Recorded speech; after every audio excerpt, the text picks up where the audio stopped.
উনি নাকি খুব কষ্ট পেয়েছিলেন, আর সেই কষ্ট পাওয়ার প্রেক্ষিতে তিনি প্রতিশোধ গ্রহণ করেছেন।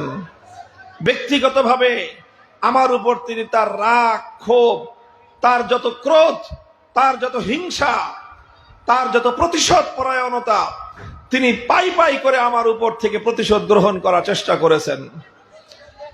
আলহামদুলিল্লাহ, সেই কঠিন সময়গুলো আল্লাহ পাক অতিক্রম করেছেন। এদেশের ধর্মপ্রাণ মুসলমান নির্বিশেষে নারী পুরুষ আবাল বৃদ্ধ বনিতা প্রতিটি তাওহীদপন্থী মুসলমান করেছেন। আমার হেফাজত কামনা করে আল্লাহর কাছে তারা প্রার্থনা করেছেন। অনেক অসংখ্য মানুষ কোরআনের খতম পড়েছেন, বহু মানুষ আল্লাহর রাস্তায় সাদাকা করেছেন, বহু মানুষ বাইতুল্লাহ শরীফের তাওয়াফ করেছেন, উমরা করেছেন। বিভিন্ন নেক আমালের মাধ্যমে আমার জন্য তারা আল্লাহর কাছে দোয়া করেছেন। আমি মনে করি মূর্তির বিরুদ্ধে কথা বলে, ভাস্কর্যের বিরুদ্ধে কথা বলে, আল্লাহর এই জমিনে একত্ববাদকে ধ্বংস করে মূর্তি সংস্কৃতি প্রতিষ্ঠার ষড়যন্ত্রের বিরুদ্ধে কথা বলে সাময়িকভাবে আমি নির্যাতনের শিকার হয়েছি, শাসকের রোষানলে পড়েছি, কিন্তু লক্ষ কোটি মুসলমানের আন্তরিক এই দোয়া, আল্লাহর মেহেরবানিতে এক শাসকের রোষানল এবং তার রাগ এবং ক্ষোভের চেয়ে লক্ষ কোটি আল্লাহর পেয়ারা বান্দাদের দোয়ার শক্তি অনেক বেশি ছিল। আলহামদুলিল্লাহ, তাই আজ বাংলাদেশে আমরা এখনো কথা বলছি, আমরা এখনো মূর্তির বিরুদ্ধে হুঙ্কার দিচ্ছি, আমরা এখনো আল্লাহর জমিনে বাংলার মুসলমানদের জনপদে মূর্তি প্রতিষ্ঠার যে কোনো অপতৎপরতার বিরুদ্ধে যুদ্ধ ঘোষণা করছি। মূর্তি প্রেমীরা মুসলমানদের শাহজালালের বাংলার মাটিতে 1 ইঞ্চি জায়গায় তাদের ঠাঁই নাই।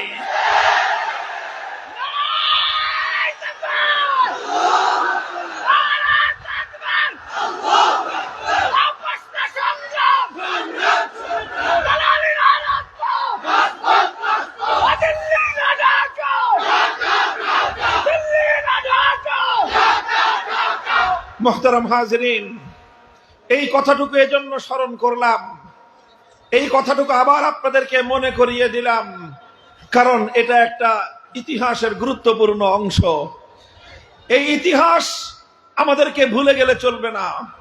এই ইতিহাসের প্রতিটি বাঁক, ইতিহাসের প্রতিটি মুহূর্ত, ইতিহাসের প্রতিটি ঘটনা আমাদেরকে অক্ষরে অক্ষরে সংরক্ষণ করতে হবে এবং এই ইতিহাস থেকে আগামী প্রজন্মের জন্য আমাদেরকে অনুপ্রেরণা রেখে যেতে হবে ইনশাআল্লাহ। আলহামদুলিল্লাহ, আল্লাহর মেহেরবানি, আজ আমরা বাংলাদেশে অনেক ত্যাগ এবং কোরবানির পর একটা অনুকূল পরিবেশ আল্লাহ পাক আমাদেরকে সৃষ্টি করে দিয়েছেন। কথা বলেন ঠিক কিনা? তবে আমাদেরকে ভুলে গেলে চলবে না যে অনুকূল পরিবেশ এতটুকু পেয়ে আমরা যদি মনে করি যে সব পাওয়া আমাদের শেষ, আমাদের আর কোনো কিছু চাওয়া পাওয়ার নেই, তো এটা হবে সবচেয়ে বড় বোকামি। এটা ইসলামী ঐতিহ্যের সাথে মানানসই হবে না। বরং মুমিনের জীবন কখনো থমকে দাঁড়াতে পারে না, ইসলামের মিশন ক্ষান্ত হতে পারে না। ইসলামের মিশন ততদূর পর্যন্ত চলবে যতদিন আল্লাহর পয়গম্বরের সেই ভবিষ্যৎবাণী বাস্তবায়িত না হবে। আমার নবী ভবিষ্যৎবাণী করে গিয়েছেন, লা ইয়াবকা আলা যাহরিল আরদি বাইতু মাদারিন ওয়ালা ওয়াবার ইল্লা আদখালাহুল্লাহুল ইসলাম ইম্মা বিইজ্জি আজিজ ওয়া ইম্মা বিযুল্লি জালিল। আমি আমার নবী, বিশ্ব নবী, মানবতার নবী, সত্য এবং হক্কানিয়তের নবী মুহাম্মদুর রাসূলুল্লাহ সাল্লাল্লাহু আলাইহি ওয়াসাল্লামের কালজয়ী ভবিষ্যৎবাণী জাতির কাছে পরিষ্কার বার্তায় পৌঁছে দিতে চাই।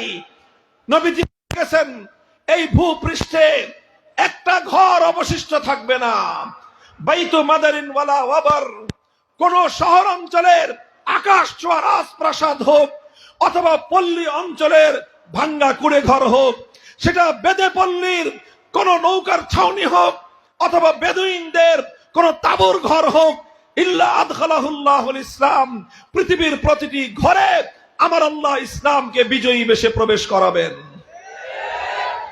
সারা দুনিয়া ইসলাম বিজয়ী হবে ইনশাআল্লাহ। পিকিং এর রাজপথে কালেমার পতাকা উড়বে, মস্কোর রাজপ্রাসাদে কালেমার পতাকা উড়বে, ওয়াশিংটন ইসলাম দখল করবে, দিল্লির লাল কেল্লা আবার ইসলাম শাসন করবে, আবার ইসলাম শাসন করবে। নারায়ে তাকবীর, নারায়ে তাকবীর, আল্লাহু আকবার। দিয়েছি কার রক্ত, রক্তের বন্যা। ইনশাআল্লাহ সারা পৃথিবী ইসলাম বিজয় করবে। ইসলামের এই চূড়ান্ত বিজয় রুখে দেওয়ার সাধ্য পৃথিবীর কোন শক্তির হবে না, কোন শক্তির হবে না। অগ্রবিজনে বাধা হয়ে দাঁড়াবে, খড়কুটোর মতো ভেসে যাবে। ইসলামের অপ্রতিরোধ্য স্রোত তাম পৃথিবীকে ভাসিয়ে নিয়ে যাবে ইনশাআল্লাহ। আল্লাহর নবীর এই ভবিষ্যৎবাণী এটা তেমনই সত্য, কামা আন্না দুর আল ইয়াউমি আল গাদ, যেমন আজ রাত অবসান হওয়ার পর আগামীকালকের সূর্যোদয় যেমন সত্য, আমার নবীর ভবিষ্যৎবাণী বাস্তবায়িত হওয়া তার চেয়েও বেশি সত্য। বলবেন হুজুর আমাদের করণীয় কি? আমাদের করণীয় হলো আমাদেরকে প্রস্তুতি গ্রহণ করতে হবে। প্রস্তুতি গ্রহণ করো, নিজেদেরকে প্রস্তুত করে নাও। ইসলামের বিজয়ের দিন অতি সন্নিকটে। পৃথিবীর বিভিন্ন ভূখণ্ড থেকে তার আলামত গুলো পরিষ্কার হতে শুরু করেছে। ইনশাআল্লাহ আল্লাহ চাহে তো ইসলামের সেই চূড়ান্ত বিজয় অনেক বেশি দেরি আর নেই।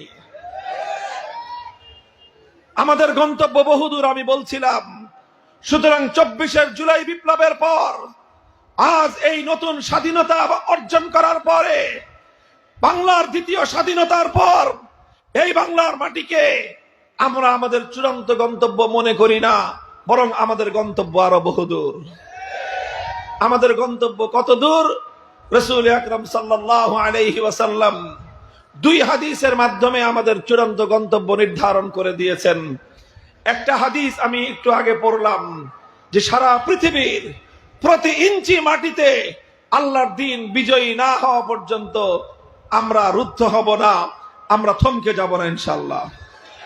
আমাদের আরেকটা গন্তব্য আল্লাহর পয়গম্বর ইরশাদ করেছেন, লা ইয়াশবাল মুমিনু মিন খাইরিন হাত্তা ইয়াকুনা মুনতাহাহুল জান্নাহ।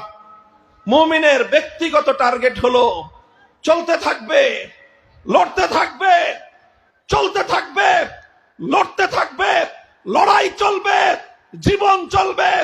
যতদিন মুমিন তার গন্তব্য খোদার জান্নাতে কদম না রাখবে, ততদিন পর্যন্ত মুমিন থেমে যেতে পারে না। এটা হলো প্রত্যেক মুমিনের ব্যক্তিগত গন্তব্য, হাত্তা ইয়াকুনা মুনতাহাহুল জান্নাহ।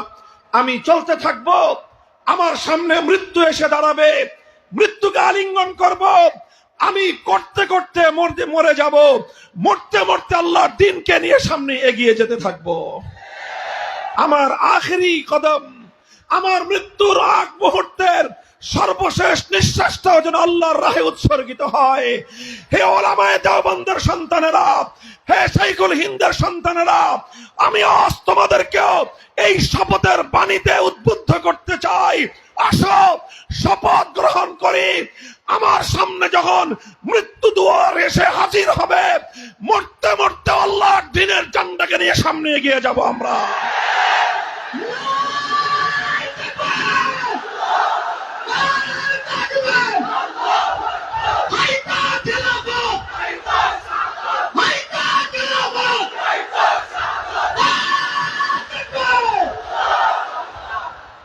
মুহতারাম হাজিরিন, এটাই সিরাতুন নবী, এটাই নবী জীবনের সর্বোত্তম আদর্শ। আলহামদুলিল্লাহ আমাদের সামনে আমার নবীর সিরাত মওজুদ, আমাদের সামনে আমাদের নবীর নবুয়তের 23 বছরের জিন্দেগির রাত আর দিনগুলো মওজুদ।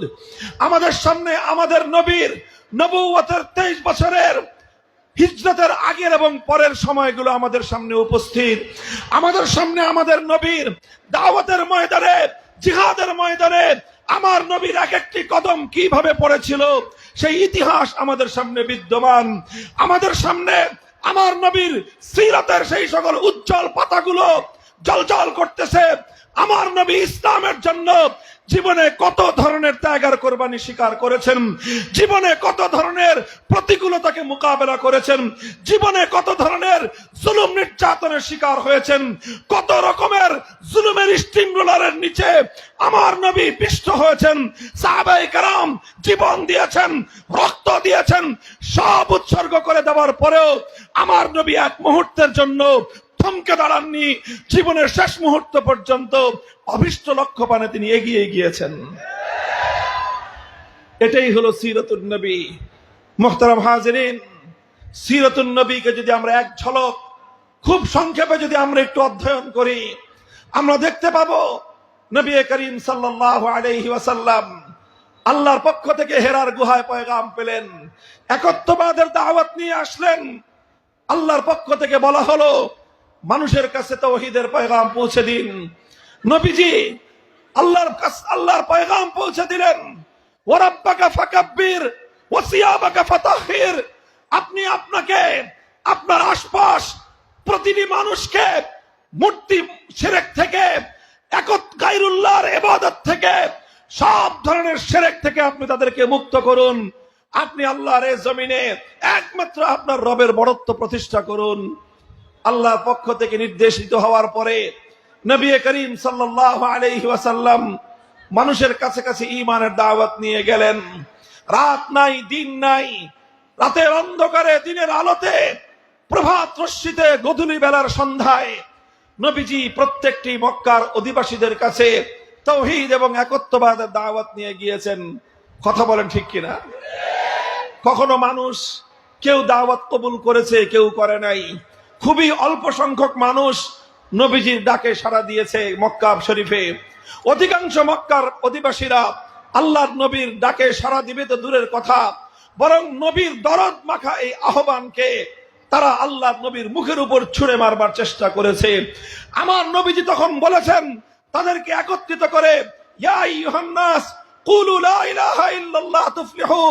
হে আমার জাতি, হে আমার সম্প্রদায়, হে মক্কার অধিবাসীরা, এক লা ইলাহা ইল্লাল্লাহর কালেমা পড়ো, একত্ববাদের ঘোষণা দাও, তবেই তোমরা সফলতা লাভ করবে।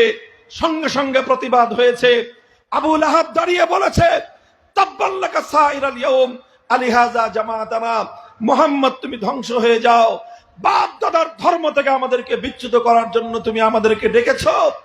এই কথা বলে আমার নবীর মুখের উপর নবীর দাওয়াত ছুঁড়ে ফেলবার চেষ্টা করেছে।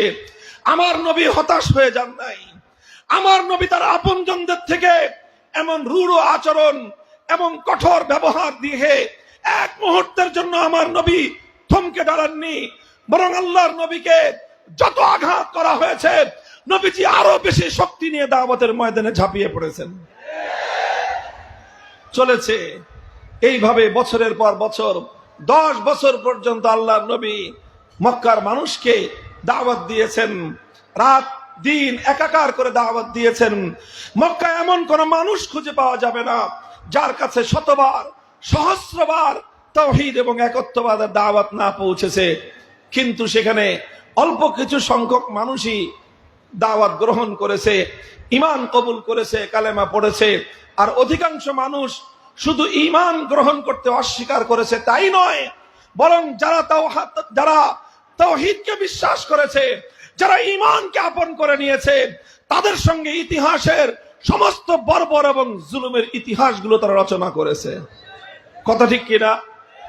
তারা হযরতে বেলালকে ফুটন্ত বালুর উপর চিৎকারে শোয়ে বুকের উপর পাথর চাপা দিয়েছে। খাব্বাব ইবনুল আরাত রাদিয়াল্লাহু আনহুকে জ্বলন্ত আগুনের উপর শোয়ে দিয়েছে। শরীর থেকে চামড়া, গোশত, চর্বি খসে গলে গলে সে আগুন নিভে গিয়েছে, কিন্তু নির্দয় পাষণ্ডদের হৃদয়ের মধ্যে এতটুকু দয়ার উদ্রেক হয়নি। হযরত ইয়াসির রাদিয়াল্লাহু আনহুকে দ্বিখণ্ডিত করে হত্যা করেছে। হযরত সুমাইয়া রাদিয়াল্লাহু আনহাকে নির্মমভাবে হত্যা করেছে। হযরত আম্মারকে কূপে